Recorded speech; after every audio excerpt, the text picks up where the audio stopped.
Welcome back to Whisky Whims with me, Stuart. Today we've got a 17-year-old Ben Nevis from Ingelred, which is Blackadder.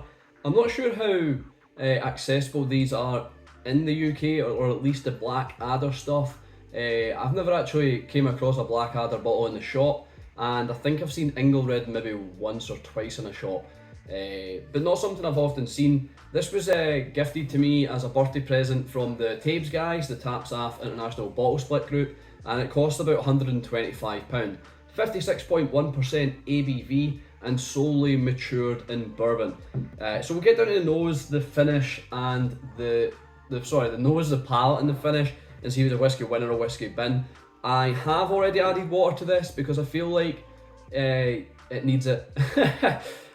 It's fine without the water, but the water just tames it a little. It only needs a little drop as well, and it needs time in the glass. I feel letting it sit for 10-15 minutes. I've actually let this sit for quite a while now.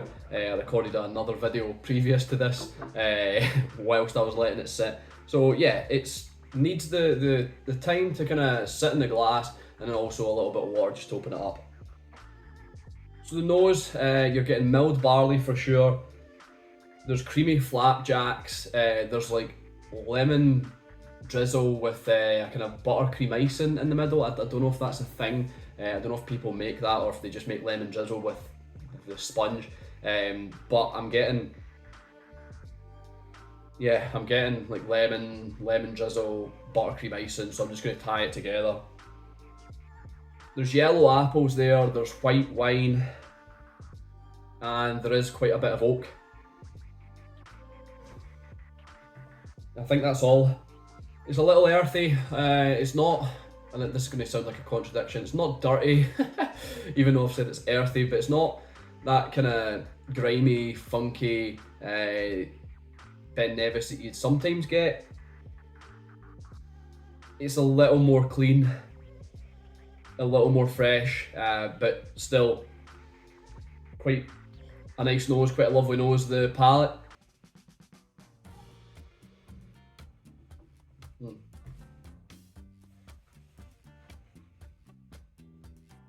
yeah, it's a it's a lovely palate. It is really quite good in the palate. There's digestive biscuits with, I don't know, say apricot jam or something like that. There's also a little bit of barley sugar in the palate. There's a little bit of vanilla. It's definitely kind of bourbon forward. Obviously it's fully matured in bourbon and it's solely bourbon, but there is a lot of kind of atypical bourbon notes there. It's quite malty as well, like I said. There's quite a strong toast and butter taste there. A little bit of warmth, a little bit, I don't know, almost crunchy. I can just imagine. There's nothing better sometimes than just toast and butter. But that's what I'm imagining. Toast and butter. There's also a little bit of marzipan. Marzipan and possibly some aniseed going towards the finish.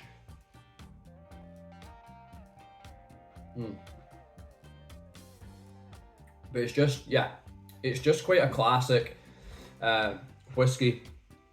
Nothing obnoxious, just nice, just right.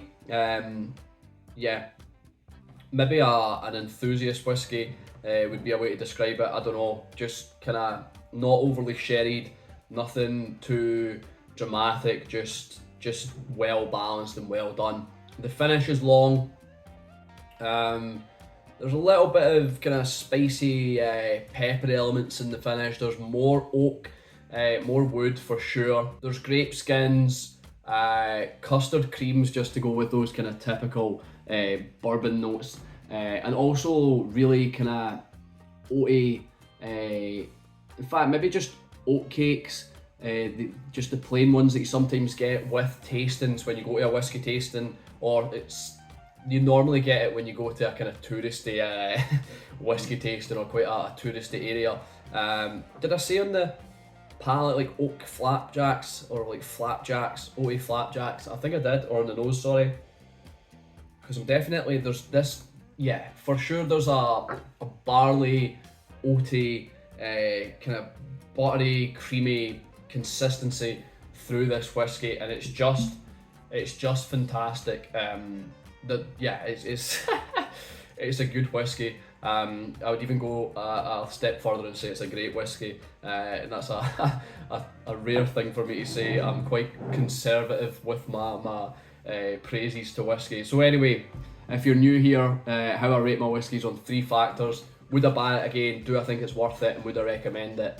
So we'll start with, do I think it's worth it? It's £125, which is quite a lot, but Ben Nevis unfortunately does get this kind of higher price tag for some reason. I'm not sure if it's because a lot of it isn't.